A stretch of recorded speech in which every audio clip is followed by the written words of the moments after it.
Very good morning to all of you. I must thank Abhijit for giving me this opportunity and for creating such unique forum which is need of the hour. I think although Mr. Abhijit Pawar has given me all credit, but I must tell you that all credit of creating this forum really goes to the ideas of Mr. Abhijit Pawar, who was constantly helping us in creating forums which can connect dots. And I think in our democracy, we require apolitical forums because the only problem which we face in democracy, and I must accept, is that we have a role reversal as a ruling party and as a minority or opposition party. And many times we see that the ruling party, when becomes opposition party, they oppose what they have preached, and the opposition party, when becomes ruling party, understands that not everything which was preached by the ruling party was incorrect, but it had some substance. So to create a level playing field and to create a transformative forum, we really require a political person to bring everybody together. And I think nobody can be better than Mr. Abhijit Pawar, because he's not only a chairman of a media group, Sakala group, but I've often seen that using different forums for students like Ian, for women like Tanishka, he has been trying to accelerate the change in the society. And that made us come together to join hands. And I think this initiative is basically an initiative to converge different efforts in society. People are working, people are taking efforts for transformation. There can be different drivers. For somebody, the driver may be a business interest, which is absolutely not incorrect. For somebody, it may be a social interest.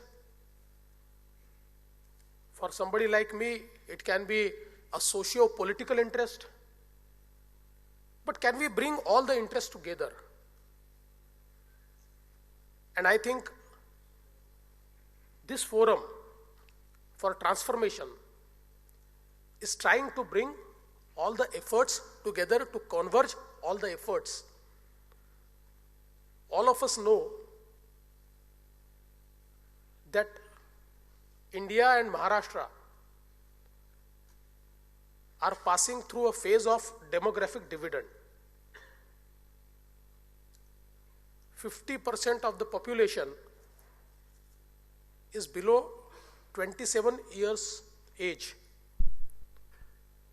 65% below 35 years. We have aspirational population which is dynamic, which wants to embrace change, which has born with technology, and which has all the capacity to transform. And for a person like me, when I look at this demographic dividend, as we all know, that if a population is converted into human resource, it becomes demographic dividend. But if it is not, and if it stays mere population, it becomes demographic disaster. And if we look at the world history, we have often seen that this demographic dividend has been the biggest driver towards transformation. And for a country like India, where we are having a very dynamic government under the leadership of our Prime Minister, Mr. Modi, who has all transformational ideas, I think this is the right time when we converge all our efforts. We must understand that the demographic dividend is not for all times. In 2010, India became the youngest country in the world, with the most youthful population in the world. And this demographic advantage, the curve of demography, will start changing from 2035. So we merely have 15, 18 years left in our hand to transform the country, to transform the state like Maharashtra. And it is not the mere government who can do it. In fact, I must share that whenever government stand alone on its own has tried, it has miserably failed. It's only when we have converged the efforts, we have taken participation of people from all walks of life, we have succeeded. So when I look forward, I see a huge task. We have identified 17 areas for transformation. It includes poverty eradication, creating jobs, transformation into farm sector, agri-distress, climate resilient agriculture, skilling. There are 17 areas: education, health. And I think these 17 areas, if we could focus on transformation, we can really change Maharashtra and India in next 5 to 7 years. And what we require for transformation, we require good governance. For good governance, we require positive mindsets. And for good governance and positive mindset to transform, we require transformative ideas. We have often seen that there have been two schools of thought amongst our economists. One school always wants to say, or has propagated, that the only solution for India is to have programs of poverty alleviation, and through various support systems, right to food, right to work, through various support systems, we'll be able to make the poor sustain, and thereby slowly we can change our economy. The other thought is, by mere providing doles, by mere providing support systems, will keep the poor only, forever. So what we need to do is to invest, to create jobs, to empower, to create a level playing field where the poor does not sustain only on doles, on support systems, but has a capacity to transform his life, has opportunity to transform his life. I think both thoughts have their merits and demerits. I'm not an economist, and I don't think that we need to go into the details of these economic thoughts. What I feel is, can we not choose best of the two and evolve a system where we create a system which supports poor, at the same time we also create a level playing field where every person of the society gets opportunity, and through that opportunity he transforms his life. And I think now is a time when transformative ideas, we are in the time of disruptions. And I think business usual cannot transform the state or country. It is the disruptive idea, it is the innovative idea which can change. And we can see that in every single field, people are working, they are coming out with all sort of innovations, disruptive ideas, and it is happening on the grassroots. But what is happening on the grassroots needs to be connected to the boardroom. And this connection of grassroots to boardroom is what this forum wants to deliver. I think these disruptive ideas, and when I say transform the state or country, it is the disruptive idea, it is the innovative idea which can change. And we can see that in every single field, people are working, they are coming out with all sort of innovations, disruptive ideas, and it is happening on the grassroots.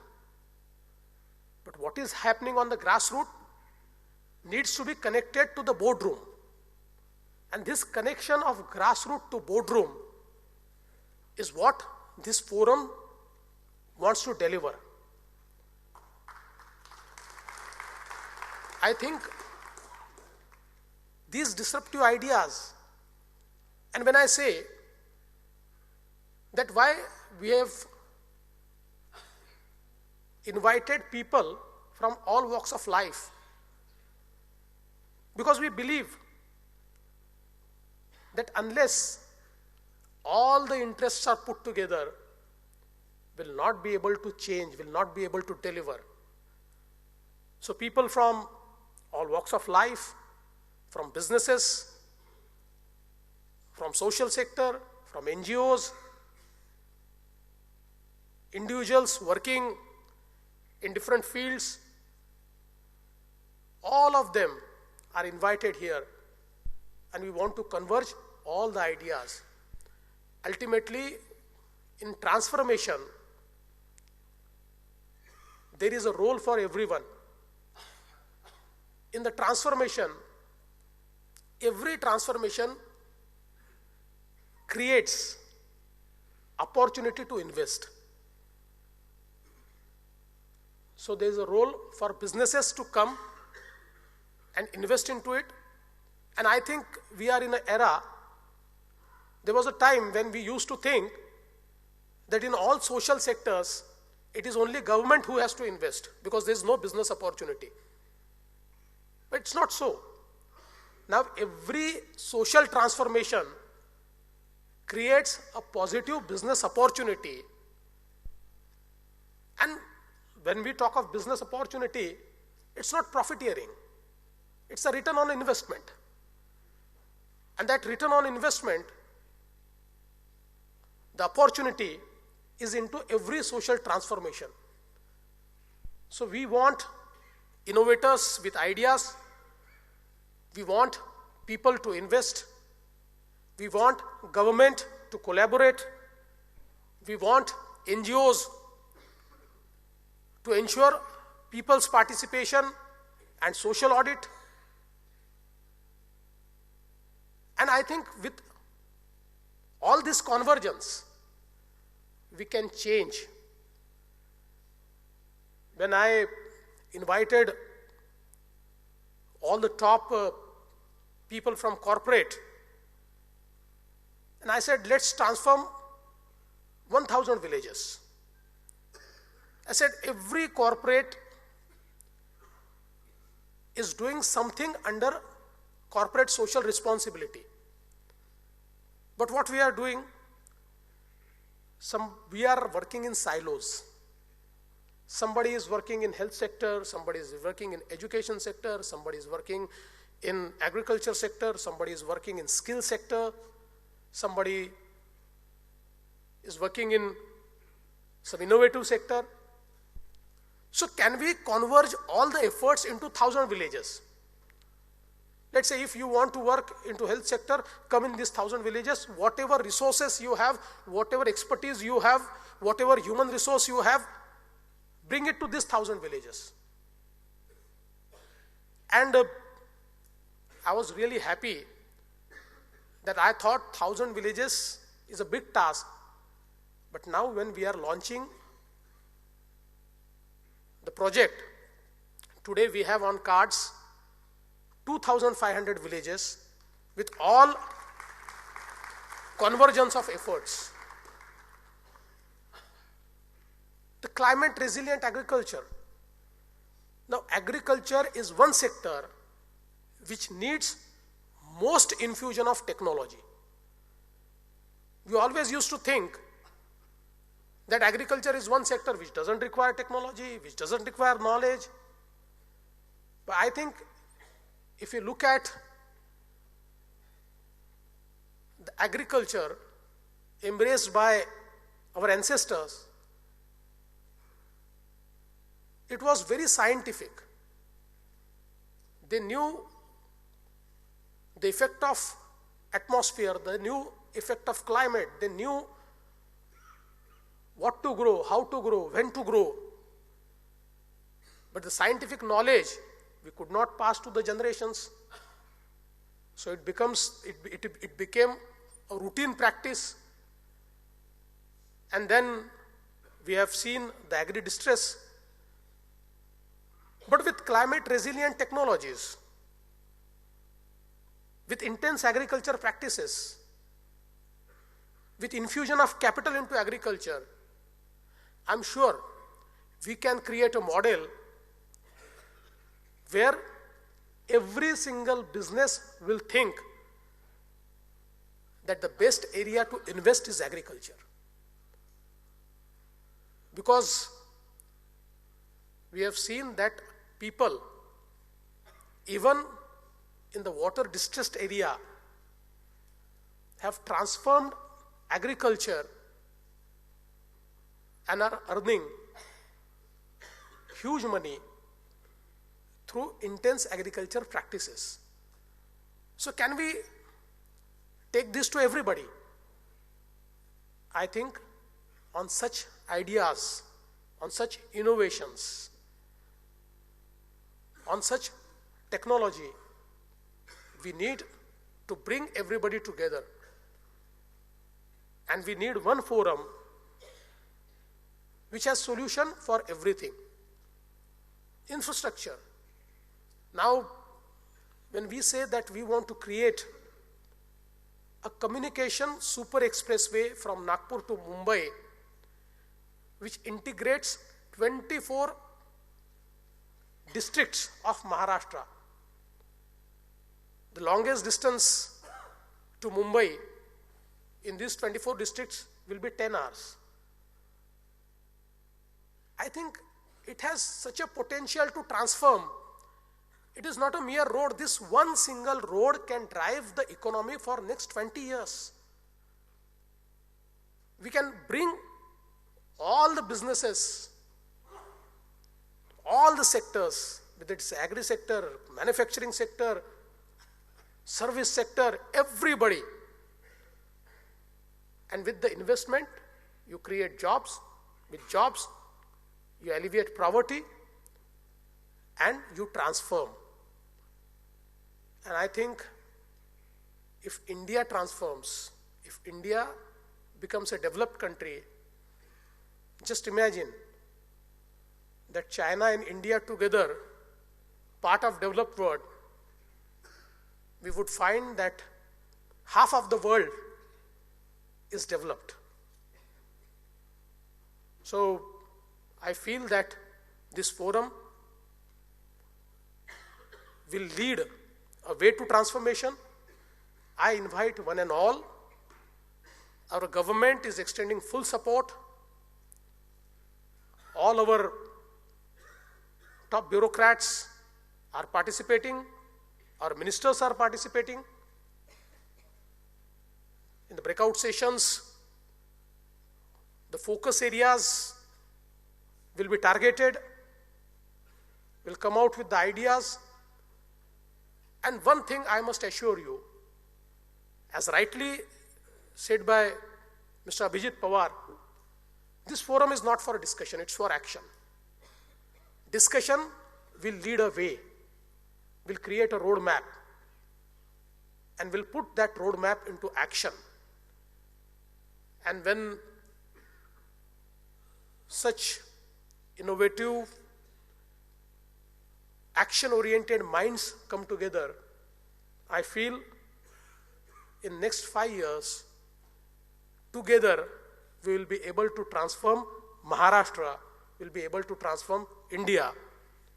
So I once again congratulate Abhijit Pawar and the entire team who has put in all the efforts to make this a big success.